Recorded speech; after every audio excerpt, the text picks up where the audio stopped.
Boa noite a todos. Sejam bem-vindos a essa Casa Espírita, na Casa do Caminho, a essa apresentação de número 156 do Evangelho de Jesus, Evangelho segundo o Espiritismo, nessa noite do dia 19 de julho de 2023. Jesus deixou um punhado de recado para nós e nós não entendemos, muitos nós ainda não entendemos. Mas o mais simples dele foi orai e vigiai. Qual que é a dificuldade que tem? É entender que existe um ser maior que nos permite estar aqui vivendo, né? Então nós estamos aqui para isso. E por acaso, numa das cartas que Padre Donizete passou para nossa casa, ele repetiu isso num outro tempo. Orem e vigiem. Quer dizer, disse mesmo Jesus. E cabe a nós fazermos a interpretação disso adequada, né? Devemos sempre estar em estado de oração para pedir que tenhamos paz interior e conhecimento, né? Acho que o mais importante de tudo é a gratidão, né? Embora tantos transtornos na nossa vida, afinal de contas nós estamos aqui encarnados, né? Então vamos aproveitar, tá? Efemérides. Dia 19 de 2023, né, de julho, é o dia da caridade, né? E nós sabemos que a doutrina, mais do que ninguém, deixa bem claro para nós que fora da caridade não há salvação. Inclusive, me lembro aqui uma mensagem do Chico, né, em que ele dizia, se Kardec tivesse dito que fora do Espiritismo não há salvação, ele, com certeza, iria procurar outra doutrina, porque essa não serviria para ele, tá bom? Então tá. E o dia 19 também é o Dia Nacional do Futebol, né? Nós que somos os homens que gostamos, né? Uma hora é um time que está por cima, outra hora está por baixo, mas no final de contas, o importante é que não tenha briga, né? Que não tenha discussão, que não tenha ódio, né? Futebol é bom por isso. Ganhadores de hoje. Bom, a ganhadora do quadro de hoje, que é esse quadro aqui, não é da cidade, né? Então a gente pede que ela consiga ou dar um pulinho aqui, ou pedir alguém do conhecimento dela que pudesse estar pegando conosco esse quadro, para que a gente possa estar entregando vamos assim dizer, o presente que a live de 156 está dando para ela, né? E a ganhadora do livro, que também não é de Tambaú, né? Flávia Flamínio. Flávia é de Jundiaí, né? É você? Olha só, nós conversamos agora há pouco e eu estava com dificuldade de entregar esse quadro. É bonitinho? Já estava namorando ele? Então tá. Então, a hora que terminar, por favor, leve, tá? Então, que ótimo. Eu estava preocupado justamente com a dificuldade, né? De entregar, tudo bem. Bom, o Evangelho de hoje, que o Marcos vai ler daqui a pouco, é o capítulo 17, Seres Perfeitos, e os itens 1 e 2, Caracteres da Perfeição, né? Então, seria aquela história.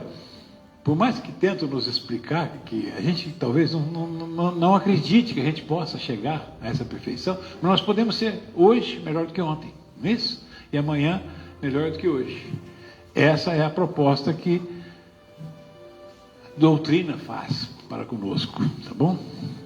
Tá? O livro de leitura hoje, eu vou voltar para o Mestre Jesus, porque o Mestre Jesus é uma tentação, né? Maravilhoso. De José Carlos de Luca, que tem 152 páginas e 49 capítulos. E, assim como, né, o Evangelho vai mostrar para nós o que é a perfeição, esse texto do Mestre Jesus vai dizer para nós que fiquem em paz, né? São as páginas 40 e 41, é desse aqui mesmo. 40 e 41, papéis para lá e o texto para cá. Fiquem em paz. E quem deu esse recado foi Emmanuel, né? Nós sabemos que, conforme informações que temos, que Emmanuel foi o mentor do Chico Xavier, enquanto ele esteve vivo, o Chico. E, pelo que consta, em 2000, o Emmanuel reencarnou no estado de São Paulo e vai trabalhar para a nossa felicidade na área da educação, tá? Que ele tenha a força que ele teve como espírito, como encarnado também, para poder fazer coisas boas para nós, né? Cair em culpa demanda humildade viva para o reajustamento tão imediato quanto possível do nosso equilíbrio vibratório. Senão, desejamos o ingresso inquietante na escola das longas reparações. A escola das longas reparações é lá em cima, tá? Veja bem, é necessário que a gente passe pelas experiências aqui da Terra para que a gente possa realmente estar vivenciando, né, as dificuldades e escolhendo os valores que a gente deve respeitar ou não respeitar, tá? Então, foi Emmanuel que disse isso e o De Luca nos dá aqui um esclarecimento maior. Não esquece de levar o quadro. Não. A doença surge quando há um sentimento de divisão interior advindo dos conflitos de culpa, que fomentam enfermidades e acidentes como forma de autopunição, né? Então, veja bem, nós não podemos voltar atrás, né, para poder fazer diferente, mas nós podemos começar agora a fazer diferente. Essa é uma das lições do Chico Xavier, tá? Para recuperar a saúde, convença-se logo de que você precisa se sentir em paz. Eu sou fã da paz, vivo procurando-a. Isto é, precisa estar reconciliado consigo mesmo, pouco importando o tamanho dos seus tropeços. Ninguém alcança a saúde se está com um abscesso mental chamado culpa. Eu estou achando lindo esse texto, porque ele está nos dando vamos assim dizer, um remédio fantástico para que nós possamos estar melhorando o nosso dia a dia, não é isso? A autocondenação é um processo perverso, pois não nos redime dos equívocos. Ao revés, permanecemos aprisionados a eles, repetindo os mesmos enganos. Jesus propõe outro roteiro para os nossos enganos. Pede-nos para não resistirmos ao mal, isto é, para não usarmos as mesmas armas do mal, porque o mal não faz bem. E quem o comete? A quem o comete? O mal não produz saúde, o mal traz enfermidades. A culpa é um mal, pois é uma espécie de condenação. E Jesus nos pede para não julgarmos, pede para darmos a outra face, a face do perdão e do amor. E por que nós não seríamos dignos de também receber esse perdão? Não são os doentes que precisam de remédios? Então, o auto-perdão é o remédio que Jesus nos receita. A terapia para não resistirmos ao mal que os sentimentos de culpa nos causam.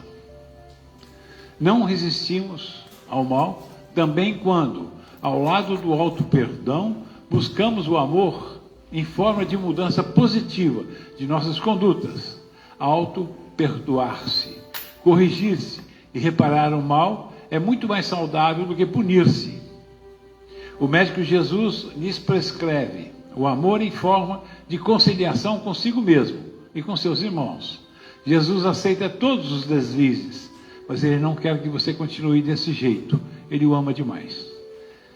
Eu não me canso de dizer que nós, enquanto seres humanos, nós subestimamos a nossa capacidade. Nós subestimamos porque nós achamos, puxa, por que eu vou ser beneficiado? Por que Deus vai escutar minhas orações e vai realmente me dar, assim, vamos assim dizer, uma paz para que eu possa viver tranquilo, né? Então, eu comecei dizendo, e não terminei, aquele pensamento do Chico, né? Que fala, embora ninguém possa voltar atrás e fazer um novo começo, todos nós podemos começar agora e fazer um novo fim, né? Quer dizer, nós estamos vivendo no mundo de expiações e provas. E o mundo de expiações e provas, quem está aqui não foi Boa Bisca. Nem eu, nem o Marcos, nem ninguém. Nós fizemos coisas inadequadas. E estamos aqui para reparar essas coisas inadequadas que fizemos. E quando você fala assim, não, eu quero justiça, não, uma questão, Deus não pune a gente. Ele dá oportunidade para a gente fazer a nossa reabilitação. E essa reabilitação, ela vem em função do nosso comportamento, né? Puxa, mas seria aquela história. A sensação do déjà vu, a gente vê isso em filosofia, né? É uma sensação interessante. A gente vê uma pessoa e você sente empatia ou antipatia por essa pessoa. Essa antipatia significa que tivemos lá atrás alguns deslizes, né? nos encontramos. E aqui nos encontramos novamente, com a oportunidade, inclusive, de resgatar os erros que cometemos, o mal que fizemos um ao outro, né? Porque, de repente, uma das coisas mais claras que o Espiritismo, que a doutrina de Jesus nos mostra, é que, como é que eu faço para ficar sem um obsessor? Tem um obsessor que está aqui me incomodando. Como é que eu faço para ficar sem ele? Comece com oração. Eu não me lembro o nome do palestrante, que ele falou assim: gente, se vocês quiserem ficar livre do obsessor, assiste minhas palestras. Aí o obsessor vai falar: olha, aquele chato de novo aqui conversando essas coisas. Então o obsessor vai procurar outra pessoa, vai infernizar. Quer dizer, não que a gente queira que outra pessoa seja infernizada, mas nós queremos que as pessoas entendam que a casa espírita está com a porta aberta para que justamente nos dê informações fundamentais para que nós possamos realmente entender quais são os valores que nós devemos. A doutrina, fundamentalmente, ela se pega na elevação da moral. Nós temos que ter moral alta. Moral alta significa o seguinte: eu tenho que ser honesto, eu tenho que ser verdadeiro, eu tenho que ser coerente com o que eu falo. E quando eu estou aqui falando, o ouvido mais próximo é o meu, viu? Eu não preciso mais que vocês. Então, quer dizer, ninguém aqui é melhor que ninguém. Nós estamos justamente vivendo, agradecendo a Deus a oportunidade do dom da vida, mas, de certa forma, cometemos os nossos erros e, com certeza, estamos em busca dos nossos acertos, tá? Agora, fiquem com Deus, muito obrigado. O Marcos vai fazer o Evangelho, né? E a oração final, porque a dona Zélia, por acaso, por uma gripe muito forte que ela acabou sendo acometida, não vai poder vir hoje, tá? Mas nós estamos aqui, as nossas orações são para ela também.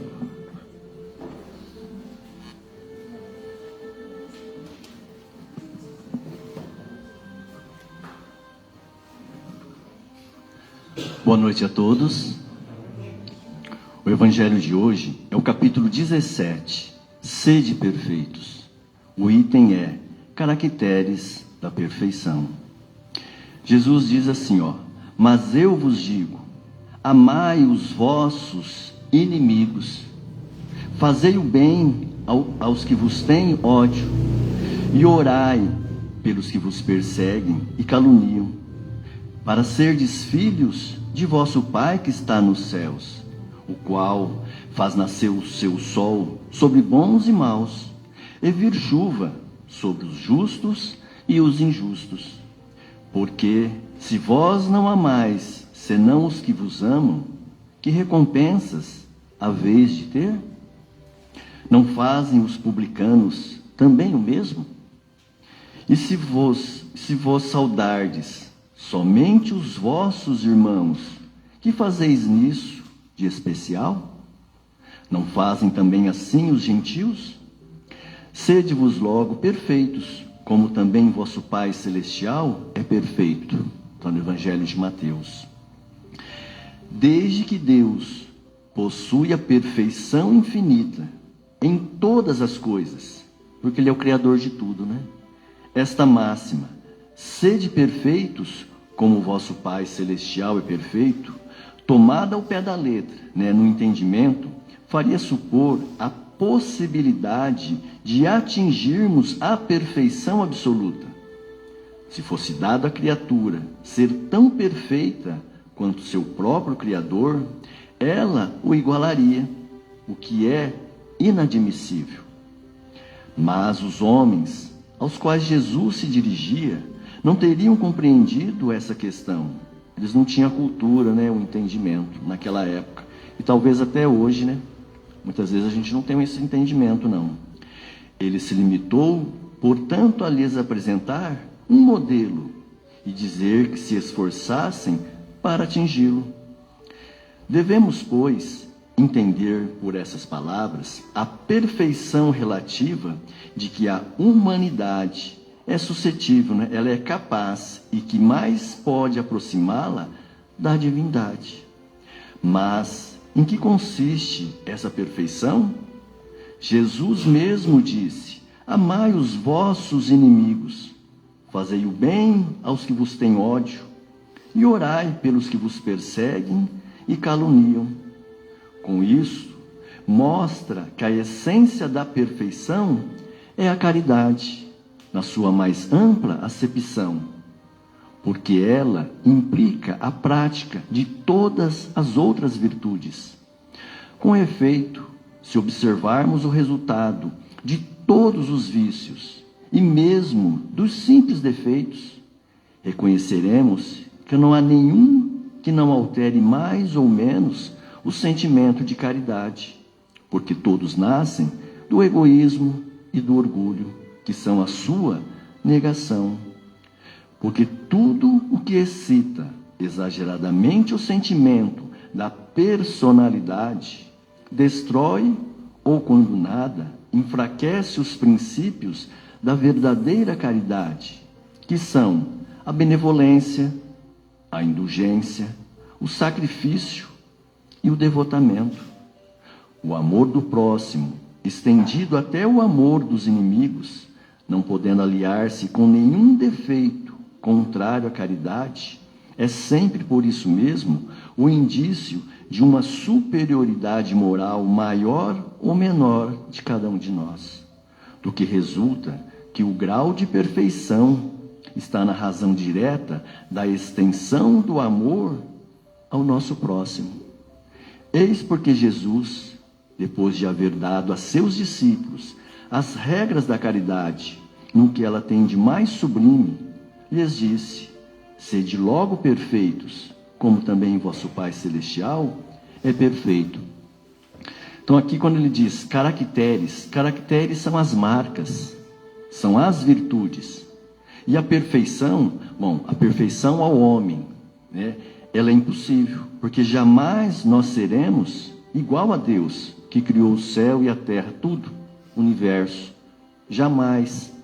E aí, Jesus colocava desta forma a perfeição para ensinar aos homens daquela época, para entender que devemos fazer as nossas mudanças, fazer a nossa reforma íntima. O nosso interior nós temos que transformar, mudar os nossos vícios, né? Fazer essa renovação.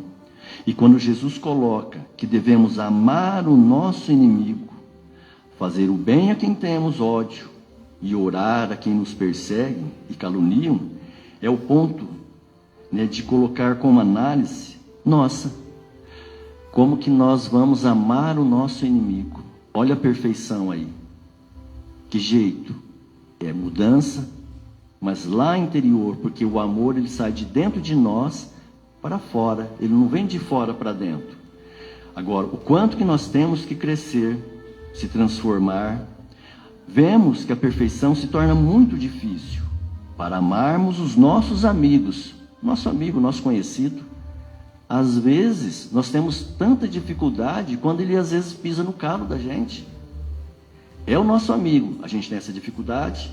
Agora, nós temos limites muitas vezes.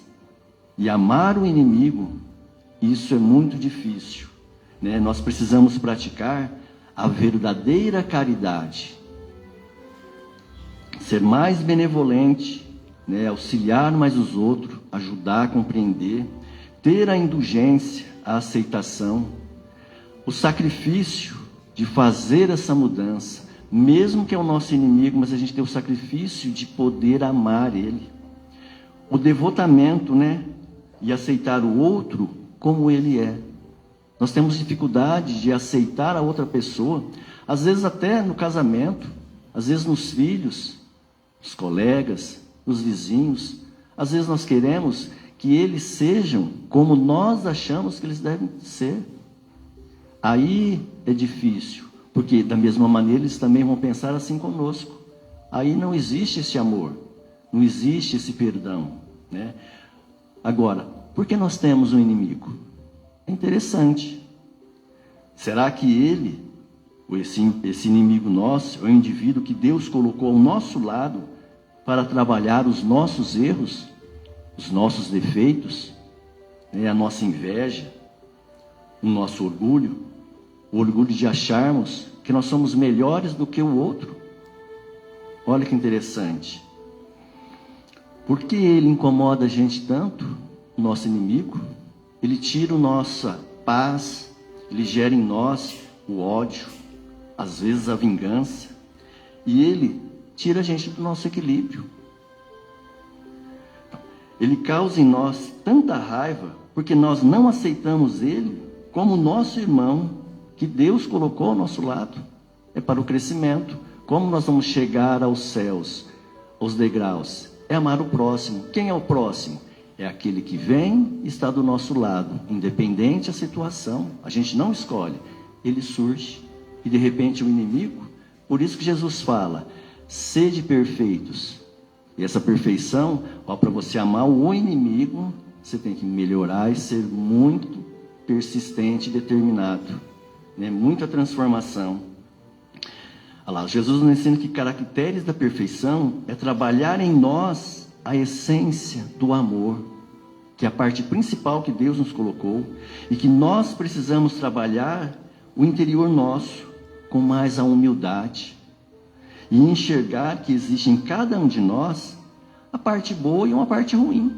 Agora, se nós conseguirmos trabalhar as duas partes, a boa e a ruim, nós vamos conseguir fazer o amor, amar o outro.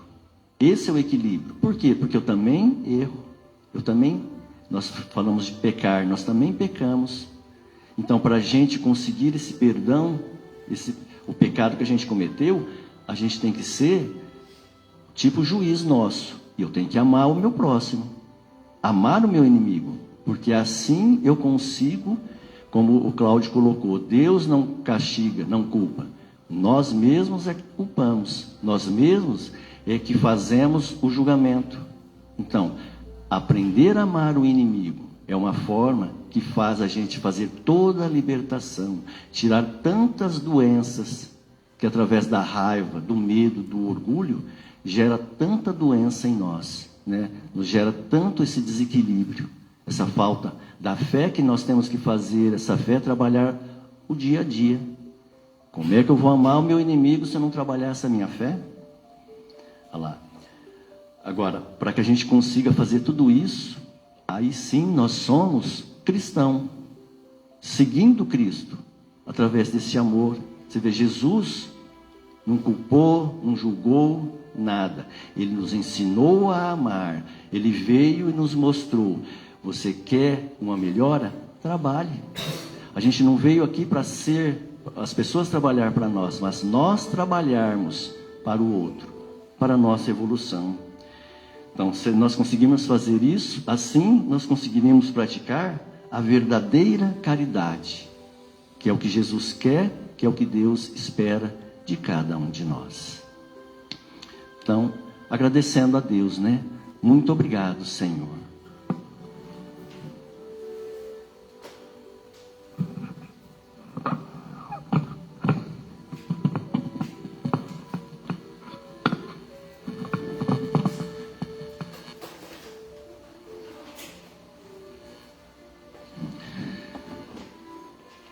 Obrigado, Senhor, por mais essa oportunidade, Senhor.